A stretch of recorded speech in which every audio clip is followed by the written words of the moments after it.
Mr. Giesenhagen, Yes. hello. Please talk into the microphone.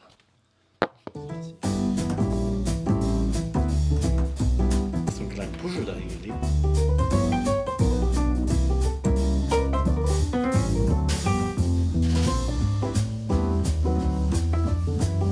Hello everybody, today it's about sinus lifting. You've posted some questions about what you want to know about complication management and so on. And just let's answer some questions of you.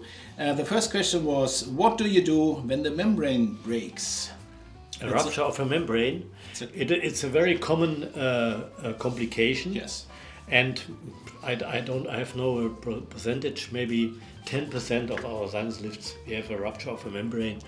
And this is not a serious complication because there are different ways to handle this kind of problem. One, for example, is what Thomas has a nice video from that. He sutures a membrane. This is a little bit difficult, a little bit tricky, but he's a master and he can do it very easily.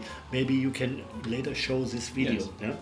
It's one management. Yeah. I wouldn't call it a complication because it's in 10% or about, and yes, as you said, we have a lot of possibilities to manage this. My favorite is if the membrane has a rupture or a tear, that you cover this rupture with a membrane, and we put a part of the membrane into the sinus to cover this tear, and then the other part is outside of the membrane. We fix it with two titanium pins. Then we fill up the sinus with bone graft material, make our implantation, put bone graft material on top, and later we put this external membrane on top of the window. It's like a package. Also for this, Thomas will show you video or some cases. This is the most easy and the most common way how we deal with this kind of problem or complication, however you call it. When the membrane ruptures at the beginning, during the fenestration, then you have to enlarge the fenestration a little bit more to get to a part of the membrane which is not already broken. Yeah, you include the window, with your window, this broke or this ruptured membrane. Something, a phenomenon.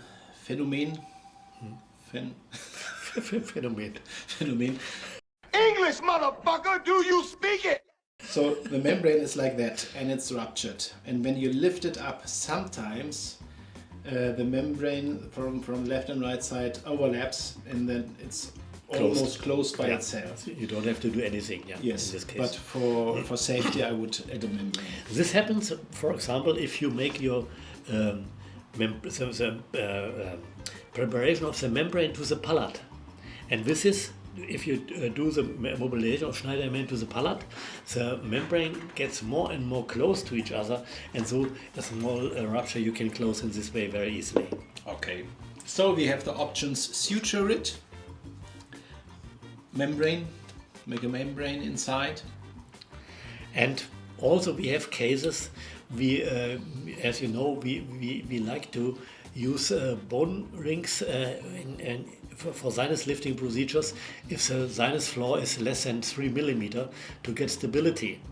And sometimes it happens, very seldom, but it happens, that you rupture the membrane in total. You have a small tear, you continue, and then rupture getting bigger, and you damage finally your whole membrane.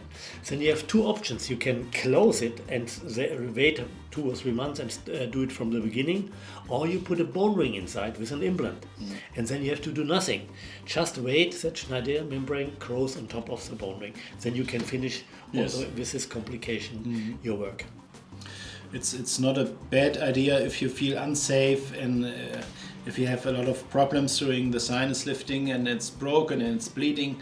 When you close it and you wait 2 months for about, and at the re-entry, if you do the surgery a second time, the membrane is much more stable and stronger at first. Like a scar tissue. Yes. And but Schneider membrane grows very fast.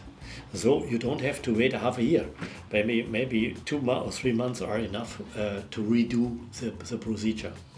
Yeah, and with the bone ring technique, you don't We have no problems at all. Yes. This is kind of let's say, complication. The second question is a question we hear a lot of times, not for sinus lifting only, but for every kind of augmentation. What kind of membrane do you recommend? Yeah, this is this is a very common question. We usually use for common